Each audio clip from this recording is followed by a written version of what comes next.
You may also check the I do not wish to speak option on the card. This allows you to still voice your opinion on an item on the record without having to speak. Public comment on a non-agenda item will take place during the citizen comment portion of the evening. These are items that don't appear on tonight's formal agenda. The city clerk will call your name when it's time for you to speak. At that time, please approach the podium and state your name for the record. We ask that you speak clearly into the microphone. You'll have a maximum of 3 minutes, and there is a timer visible from the podium.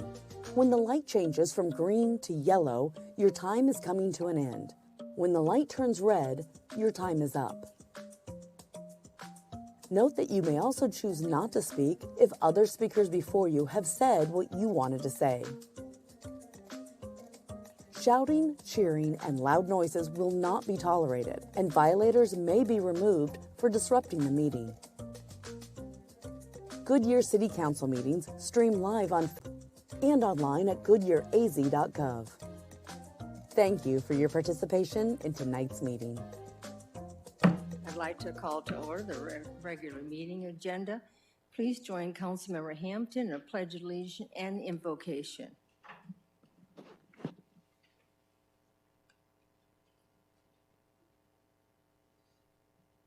I pledge allegiance to the flag of the United States of America and to the republic for which it stands, one nation under God, indivisible, with liberty and justice for all. God, thank you for today, Lord. Thank you for the people of Goodyear, the staff of Goodyear, and all the people working hard for the city, Lord. I just thank you for all the many blessings that you provided to our city. I also pray that you'll be with everyone that is protecting us abroad and also locally here as well, Lord. Also be with our fire, God, as they're battling the different fires across the state here, and all the other firefighters that are out and about protecting and trying to put out all the fires that have just started up recently. I also pray, Lord, that you will give us wisdom, Lord, on making business decisions, leading the city, and setting the direction for the city and for our residents. Be with and thank you for our staff, and thank you for our businesses, and just thank you for just always providing. Just thank you for your direction. Your name, amen. Thank you, Councilman Hampton. It's a very nice prayer this evening. We are all present. Now is the time for citizens who would like to address the City Council on any non-agenda item within the jurisdiction of Goodyear City Council. Do you have any speaking cards? No, Mayor. All right. Does anyone in the audience want to speak? Will the city clerk please read consent agenda items 1 through 3 by title only? Number 1, approval of minutes. Number 2, acceptance of a special warranty deed related to the Lakin Park lift station site. Number 3, adopt resolution number 2021-2166, authorizing the submission of a proposal for 12% gaming distribution funds to the Tohono O'odham Nation, authorizing the city manager to execute all documents relating to said proposal, and authorizing the city manager to execute a grant agreement if grant funds are awarded, and authorizing the city manager to approve the required budget transfer if grant funds are awarded. Thank you. Does anyone on the council wish to remove an item from the consent agenda?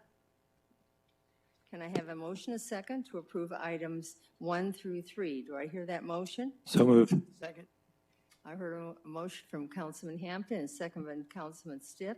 Let's vote on that. All in favor say aye. Aye. Aye. Opposed? The ayes have it. There is one public hearing on the agenda this evening. This public hearing item is for the FY 2022 Truth in Taxation and final budget adoption or approval of the Truth in Taxation increase. We're opening the public hearing.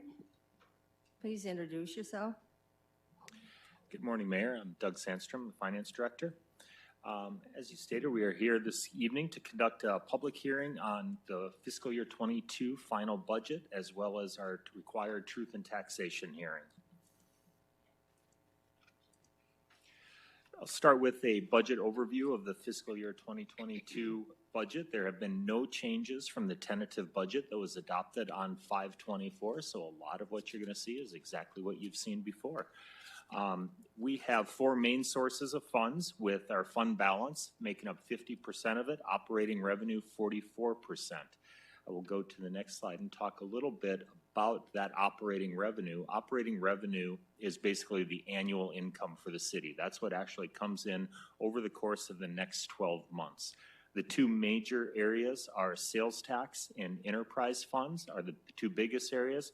The third large area is property tax, and that is what the Truth in Taxation hearing that we will be talking about briefly shortly will talk about. But for fiscal year 22, we have $279.8 million that will be coming into the city. When we move on to expenditures, the final expenditure budget for fiscal year 28 is $568.5 million. The yellow slice of the pie up there is capital. You can see we are very, very intensive on capital projects for this next fiscal year. Following capital, personnel is our largest expenditure area, and we'll go into a little bit of detail on those two areas as we move forward. When we look at it by department as opposed to by uses, you can see that the departments that have a lot of capital, of course, make up the largest portions of the budget, followed by those with a lot of personnel. When we look at personnel for the fiscal year 22 budget, we have a total authorization of 837.15 full-time equivalents. That is an increase of 86.75 full-time equivalents from the prior fiscal year. It's important to note, though, that that breakout is a little bit different in that we have 77 new full-time employees. That's actual physical people in a position. Part-time employees, also one person, one position, just less than 40 hours a week. And then the final area is seasonal. That's a block of hours to provide services. These are all at through the recreation department, and that's the part-time employees that you're going to be seeing at the recreation campus that run the swimming programs and so on. So that's a block of hours to provide those services. And that is how it breaks out for the overall increase for the year. And when we look at the entire budget as a whole, public safety makes up 42% of our personnel. Moving on to our capital improvement plan for fiscal year 22, the final budget is $270.5 million in our capital improvement plan. You can see fiscal year 22 is higher than every other year of that, and that is because of a few large projects that are continuing, most notably the Civic Square, the rec campus, and the surface water treatment plant, all of which are planned to be completed during the course of fiscal year 2022. In addition, new projects include the police building, municipal operations complex, and then a large project of finalizing Camelback Corridor, or starting in building out Camelback Corridor. Moving on from the budget overview into truth in taxation. Our budget includes $20.3 million in property taxes. Truth in taxation deals with only the primary property tax portion of it. That is the portion that's used for general governmental purposes. Truth in taxation is required anytime our overall levy goes up more than 2% above what would happen with new property only. The state constitution limits that annual increase to no more than 2%. Truth in taxation amount for this year is $229,434. That's how much we're exceeding that 2% by. Council policy is to maximize our primary property tax rate, and that's what we are doing with our primary property tax levy. Overall, what truth in taxation is doing is an attempt to make it clear the difference between some council talks about all the time, the rate versus the levy. It tries to go through and show what would the rate be with the new levy amounts if we'd made no changes whatsoever. So making no changes to the collections we had, our rate would have been set at $98.04 per $100 of assessed valuation. By using the maximum levy, the rate that we will be setting is $1 per $100 of assessed valuation. By going to that $1 and keeping our overall levy maximized, that triggers truth in taxation, as you can see up on the screen. When we look at the entire property tax package, which is both the primary and the secondary, that is what we focus on based on our financial policies. We make sure that we have a rate that is lower than a $1.74 by maximizing the primary property tax, then looking at the secondary to do any kind of debt service. Our primary property tax levy is $11.7 million, which generates a $1 rate. Our secondary property tax anticipates $26 million of a new general obligation bonds, and then also pays the our outstanding general obligation bonds. On a $100,000 home in Goodyear, the current rate is $173.35. When looking at that 5% appreciation rate, what that means is that same taxpayer will be paying $182 in fiscal year 22. We have completed all the outreach and notification required for both the adoption of the final budget as well as truth and taxation. That includes posting on the website, ads in the newspaper, and putting documents with the city clerk and also in the library. All of these notifications and requirements have been met. For today, what we are asking for council to do is, following this public hearing, take public comment on truth and taxation of the final budget, close the public hearing, and then do a roll call vote on truth and taxation. The adoption of the fiscal year 22 budget will take place after the regular council meeting in a special budget meeting. With that, I'll open it up for any questions. Thank you. Very well done, thank you. Are there any speaker cards? No, Mayor. Would anybody in the audience like to speak? I'm going to close the public hearing. Can I have a motion, a second, to approve the truth and taxation increase of $229,434 for FY 2022? Do I hear that motion? So moved. Second. I heard a motion by Councilman Pizzillo and a second by Councilman Loretano. All right, open for council discussion. Councilman Pizzillo? Doug, could you just go back to the personnel slide? The 70-some new positions and the...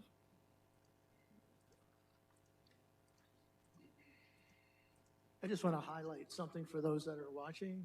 Keep going. One more. There we go. Yeah, right there. You notice most of those positions, public safety is what, close to half? Correct. For our fire, and we've got 2 police squads coming on board. Hear a lot of discussion out there in today's market about public safety and police. We're actually adding 2 squads plus some support staff. We got fire stations coming on board. You had mentioned also some of the new capital projects, the water facility, the rec center. That takes into consideration that's a lot that's coming from, you know, our parks and our public, and I guess, public works. So that's what makes up the variety of that to cover our costs. And then with the new city center coming on board, all of that's part of it. So for anybody who wants to digest those numbers, that's where they're coming from. Most of it's public safety, but a lot of the new projects that are coming on board for support staff. So any of those who haven't had a chance to, I guess, analyze that, I just want to make sure for the record that it's out there for the public. Thank you, Doug. Councilman Great Hampton? presentation. Yeah, no, I think it's also a great presentation. Just for public, this has been a 6-month process of us going through, looking at tentative budgets and understanding different parts of the budget, and this is the result of that. So, yeah, so to your point, yeah, the biggest probably thing is the large increase in staff, but like I said, to your point, we have a lot of other big things that are happening here too. So with our growing city of almost 100,000 people. So yeah, just to thank you for all your hard work. Any other comments? All right, let's go for it. Roll call vote, please. Vice Mayor Stipp? Nay. Councilmember Pizzillo? Aye. Councilmember Loretano? Aye. Councilmember Campbell? Aye. Councilmember Hampton? Aye. Councilmember Kano? Aye.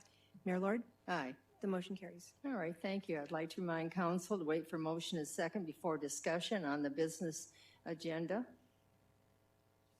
Just going to give them all. Number 5, the item of business is to consider approving a temporary asphalt sidewalk south side of Yuma, Canyon Trails Boulevard to Saraville. Please introduce yourself. Good evening, Mayor, members of council. I'm Hugh Biak, the city traffic engineer. And tonight I'll be presenting the Yuma Road Temporary Sidewalk Project from Canyon Trails Boulevard to Saraville Avenue. Give you some background on this, or to go through the agenda of what we'll be discussing. First, I'll go through the background, then the project scope, and then closing with a recommendation. So the brief history on this section of roadway, again, Yuma Road, it's bounded by Canyon Trails Boulevard to the west, also known as 167th Avenue, depending where you are, north or south. And then the east side, or east end of the project, is Saraville Avenue. This area is approximately a half-mile long. And the improvement history of this roadway was the north side has been improved by two different developments. The first one was Canyon Trails, which developed the, we'll call it the northwest area of the roadway, so the west quarter mile, from Canyon Trails Boulevard to a quarter mile east. And then afterwards was the commercial corner called Saraville Marketplace, also where Fry's is located, completed that north half of the roadway, and that completed the north half of Yuma Road. And the south side was determined to be improved by a CIP project. The south side of the road was initially, I believe, platted in the county prior to annexation, I believe, as Saraville Gardens, and then later became known as Vanderbilt Farms at a later time. So what's proposed is creating a new CIP project. That this new project would design and construct an 8-foot temporary asphalt sidewalk, approximately 2,600 feet in length, and it'd be 8 feet wide. The reason for this is the permanent project that would improve the south half of Yuma Road is not scheduled to be completed until fiscal year 2024.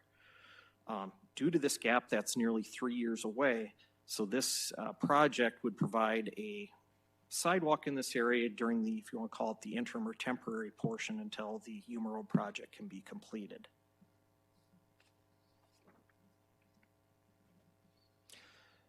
The cost summary for this project is the design is anticipated to cost $50,000 and construction in at $150,000 for a total project cost of $200,000.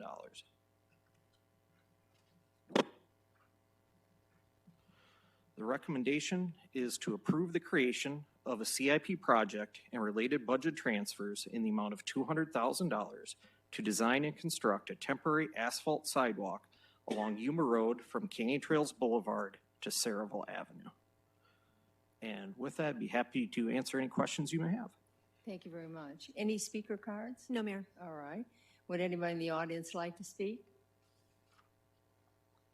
Can I have a motion, a second, to approve the creation of a new CIP project to construct the temporary asphalt sidewalk on the south side of Yuma Road from Canyon Trails Boulevard to Saraville? Do I hear that motion? So moved. Second. I heard a motion from Councilman Campbell and a second from Vice Mayor Stipp. Open for council discussion? Councilman Campbell? So if we approve it, or when we approve it, when will it start and when will it be finished for your temporary? It has to go out for bid? It would actually be performed by what we call a JOC, a job order contract, meaning a contractor already selected or pre-approved by the city. It's Okay. anticipated, I don't have the exact timeline, but it would be constructed this fiscal year. Can you give me the timeline, please? Absolutely. Because when we tell our friends in Vanderbilt Farms we're going to do that, they're going to say, well, when are you going to start? And I don't want to say, I don't know. Absolutely. You don't mind? Sorry. No. I mean, they've been Don't- asking for Don't years be for that. apologizing for that. That's a good Sorry. I question. mean, that's important. Councilman Loretano? Thank you very much. I think this is very well needed Yes. to get people in that area. I think we also need to look if there's any other areas of the city that also need something similar to this, because we do have some other areas that we are only doing one side of the road and the other side is kind of blank, and that is a concern when people are using it. So I support this. My only question is, because it's asphalt, so the people that live there that have the driveways, they'll be able to, no problem driving into their homes. Correct. Yeah, the asphalt will just pass over. It'll probably be a thickened section where their driveways are. That was one of the reasons we determined to use asphalt. One, due to the potential grade issues, drainage, but also that the complexities of using concrete and getting it to a permanent location may be problematic to get it to match with the permanent project that comes in a few years. No, okay, thank you. I just want to make sure, because I know there's a lot of entrances to homes over there. Vice Mayor, did you want to speak? Sure. Go ahead. Thank you 10,000 times.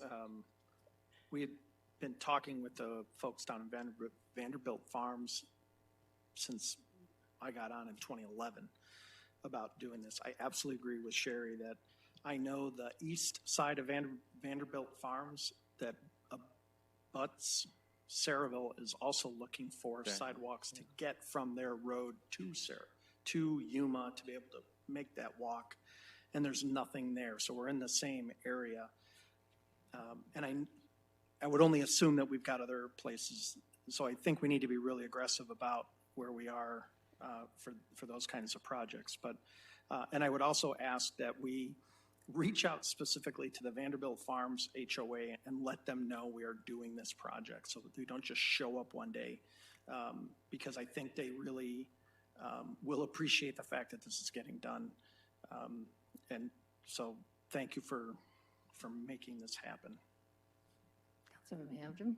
Yeah, I'm going to reiterate. Yeah, I drive down there fairly often. I live down that area. So, yeah, this is very, very, very much needed down there for the residents. And it's, like I said, also to the east. And also, I brought up farther down Yuma as well, from historic Goodyear to like Desert Edge High School as well. There's some gaps in there for students that are doing after-school programs and things like that as well. But those are just Any other comments? just some different I know there's tons of places I'm sure that we can add it, but I know we like the growth through pay for growth, but I know there's some gaps in there that we might be able to fill in here and there.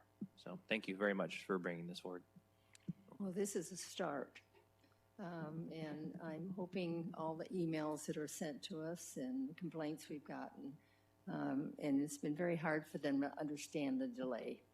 And I think we all understand, but it is what it is. So thanks so much. So looking forward to it. All right, let's vote. All in favor say aye. Aye. Opposed? The ayes have it. The next item of business is to select a new vice mayor. Darcy, you're going to be presenting. Take your time. Take your time. Good evening, Mayor and Council. So on June 17th, 2019, Council selected Vice Mayor Stipp to serve a 2-year term as Vice Mayor. So it is now time to select a new Vice Mayor. And staff is recommending that the next term be for 18 months. And this is to coincide with the new fall election cycle so that the new Vice Mayor after this next one would then be selected as the new council and mayor would be seated, so effective January of 2023. So for this particular term, it would be from June 18th, 2021 through December 31st, 2022. Good, and we're actually going to announce. Yes. Thank you. Okay. Are there any speaker cards? No, Mayor. Anybody in the audience like to speak? All right, can I have a motion and a second to select a member of the council to serve as vice mayor from June 18, 2021 through December 22? Do I hear that motion? Mayor, I'd like to make a motion that we select Council Member Brandon Hampton to serve as the vice mayor from June 18th, 2021 through December 31st of 2022. Thank you, Vice Mayor. Do I hear a second? Second. Heard a motion from Councilman Stiff and a second from Councilman Pizzillo. Council discussion. Go get him, Tiger. Yeah, thank Well, you. Thank you. Yeah. I'm going to say something. This Big is really, shoulders to this fill, is yeah. really good. I think that you chose somebody who's been waiting for this, and I look forward to having him as my vice. So I'm going to put you to work, although usually I'm so good about it, but I'm not going to be in the next year. Okay. I'm going to put some pressure on you. All right, so let's vote for it. All in favor say aye. Aye. Aye. Opposed? The ayes have it. Congratulations. Thank you. Can you believe it? Yes, yes. 18. All right, we're down to the end of this. I think we all did quite well. I know we have one more meeting, but I'm pleased with all of us. All right, does the council have any comments, accommodation reports, or events? Let's get on the council. Yeah, Councilman Loretano. I just want to, because the last couple times we've ended kind of late, so I didn't get a chance to say this. I want to thank Bruce at the ballpark and our Parks and Rec people. They did a lot of graduations there Oh, yeah. in May, and they, with COVID changing restrictions and everything, they did an excellent job. So thank them. I think we all feel that way, don't we? Especially, any other comments? Got something too. All right, then oh, Brandon? Back in the Parks and Rec vein, my kids are excited to participate in the Goodyear Parks and Rec program this summer as well. So that'll be I'm fun. sure. So thank you. It's a great opportunity. It's a great service, a great opportunity for the families in Goodyear to have that as a place for a safe place for their kids It's to go and interesting. learn. Yeah, So. I've had people come up to me in the stores and at my exercise program and are so excited for their children, their grandchildren, and they've been watching it as it's being built. So you're right. It's just a really good time, a good year. It is. Yes. Could I have our city manager have anything to talk about? Thank you, Mayor. One quick kind of unusual item, but tonight our very own Recreation Superintendent, Mike the Albatross Beetle, will make his national debut on American Ninja Warrior, where some of the most elite athletes in the country compete on the world's most difficult obstacle courses. The episode airs tonight at 8 p.m. on NBC KPNX Channel 12. Thank you. That's wonderful. I think, have you ever had anything happen like that? I don't think so. I know, Brandon, you wanted to do something like that someday. Yeah, no. That's just great. Mayor, I have an inquiry of the city manager, please. Oh, yes, please Thank go you. ahead. I attended a meeting last night and I did not have the answer. I was asked when would we begin construction on the I-10 Estrella Parkway widening, and I told them it was in the CIP, but they're trying to pin me down. So could you let us know when is it planned so that we can, because I'm going to write him a letter and tell him. And we're referring to the section just south of I-10 Oh, on yes, Estrella. yeah, I-10 That and is Estrella going to be Parkway. completed this current fiscal year. I don't know if we have a more specific to meet. Might as well get you the answer right now. Good evening, Mayor and Council. We are planning to start the work any day now. We have got all the permits in place. Just the last permission from ADOT